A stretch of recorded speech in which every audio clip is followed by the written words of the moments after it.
नाम अनिल है। मैं फिर से आप लोगों के लिए एक बेस्ट वीडियो लेके आया हूँ।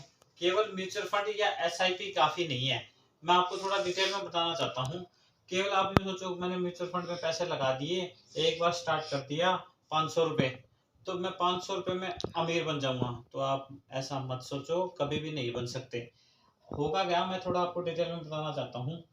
जैसे कि आप हमें आदत डालनी पड़ेगी सेव करने की। मान लो 1000 रुपये आपने सेव करे और सेविंग अकाउंट में डाला, सेविंग अकाउंट में कितना परसेंट आएगा? 4% ब्याज मिलेगा, ठीक है। पर सेविंग अकाउंट में क्या रहता है, आपको पैसे दिखते रहते हैं, 5000 पड़े हैं, 15000 पड़े हैं या 20000 पड़े हैं। तो वो क्या करोगे आप? मान लो आपने 1000 रुपये सेव भी कर लिए, आप क्या करोगे? आपको दिखता रहेगा अकाउंट में, अच्छा कितने जीरो पड़े हैं? 3 जीरो पड़े हैं, 1000 रुपये निकाल लो। 5 पड़े थे, उसमें से आपने 1000 रुपये निकाल लिए, तो फिर 4 बचे। फिर अगले महीने फिर से आपने सेव किया, फिर से 2000 रुपये सेव किए, फिर आपने 2000 रुपये जरूरत हो गई, फिर से निकाल लिए। तो होगा क्या, हर बार आप जीरो पे ही रहोगे। आपको आपने इससे कुछ हटके, सेविंग अकाउंट से कुछ हटके कहीं पैसा लगाना है, जैसे उससे आपको ये लगे कि मेरा पैसा अब चला गया और मेरे को 15 से 20 साल तक पैसा नहीं मिलेगा, तो ही पैसा जमा होगा।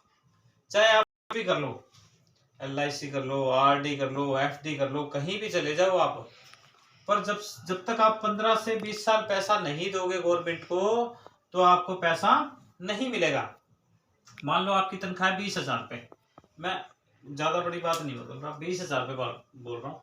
20,000 रुपये मोस्टली आजकल हर इंसान की सैलरी होती है। मान लो 10,000 रुपये से स्टार्ट हो जाती है, 10 से 15, 20 या 25 भी चली जाती है। प्राइवेट सेक्टर की बात कर रहा हूँ मैं, सरकार में तो सरकारी आदमी को तो 1 लाख भी मिलता है, पर मैं 20,000 रुपये सैलरी वाले की बात कर रहा हूँ। अगर वो सिर्फ और सिर्फ 15% अपना पैसा सेव करे, कितना? 15% सेव करे, तो कितना हुआ? 3,000 रुपये। अब उसको क्या करना है, केवल और 3,000 रुपये उसने बचा लिए, बाकी उसके पास बच गए 17 में अपना परिवार चलाए, अपना गैस सिलेंडर भरवाए, या अपना परिवार की स्कूल के बच्चों की फीस भरे, या कहीं भी खर्च करे। पर मैं आपको बताना चाहता हूँ, आज 1 अप्रैल है, नया साल, फाइनेंशियली तौर पे नया साल स्टार्ट हो गया 1 अप्रैल को। अब 1 अप्रैल को नया साल स्टार्ट हो गया, आप ये देखो 1 अप्रैल जो 31 गई है, 31 मार्च, उसके बाद 1 अप्रैल आ गया। जो पहले हिसाब किताब था, अब नया हिसाब किताब स्टार्ट हो गया। कुछ भी लेने जाओ, आप दूध लेने जाओ, दूधिया बोलेगा जी मैंने आपका 10 रुपये बढ़ा दिया, या मैंने 5 रुपये बढ़ा दिए। ऐसे ही पेट्रोल वाले के पास जाओ, तो वो भी बोलेंगे कि हमने 1 रुपया बढ़ा दिया, 2 रुपये बढ़ा दिए। कोई भी सामान है, 1 अप्रैल के बाद में हर चीज के रेट बढ़ते ही बढ़ते हैं। सरकार पहले लिस्ट बना देती है, भाई नया बजट आ गया है, फलानी फलानी चीज का रेट ये हो गया है।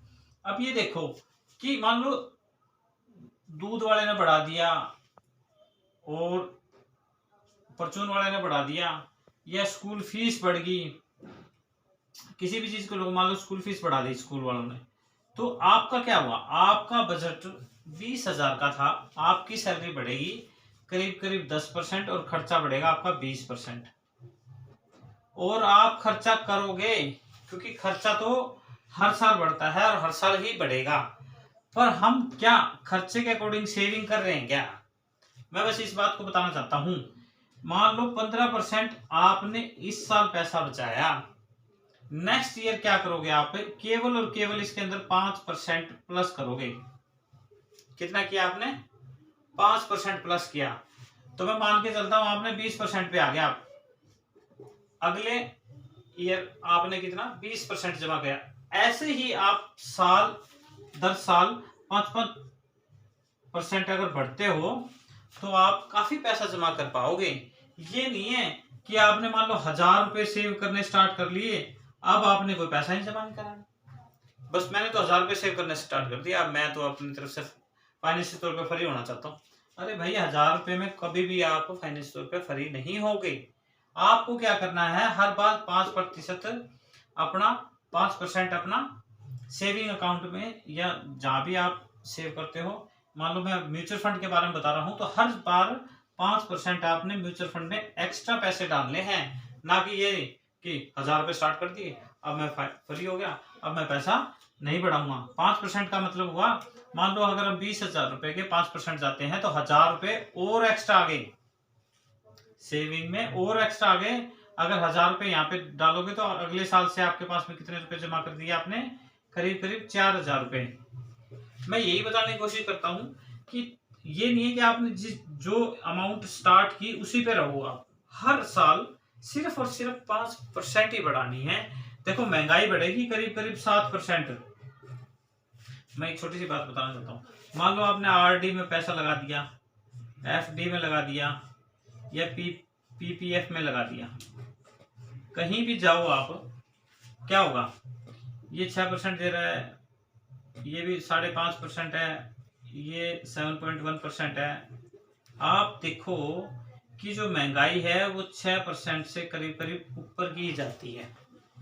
तो अगर आप ये चीजें करोगे या यहाँ पैसा अपना लगाओगे तो कभी भी आप फाइनेंशियल तौर पर फ्री नहीं हो सकते। आपको लगाना है ऐसी जगह पे जहां से 15 से 20% का रिटर्न मिले। वो मिलता है म्यूचुअल फंड में। और म्यूचुअल फंड में कब तक मिलेगा? वो मिलेगा कम से कम भी 15 से 20 साल आप लगाओगे तो मिलेगा। कभी आप सोचो नहीं मैंने तो 5 साल पैसा लगा दिया सर, अब मेरे को ब्याज नहीं मिला। अरे भाई 5 साल में नहीं, म्यूचुअल फंड में नहीं पैसा लगाना। अगर 5 साल आपने पैसा लगाना है तो आप आरडी और एफडी के अंदर ही लगाओ, वो कम से कम आपको 6% पैसा तो दे देगी। अगर आपको 15% से ऊपर पैसा कमाना है तो आप 15 से 20 साल के लिए म्यूचुअल फंड में जा सकते हो।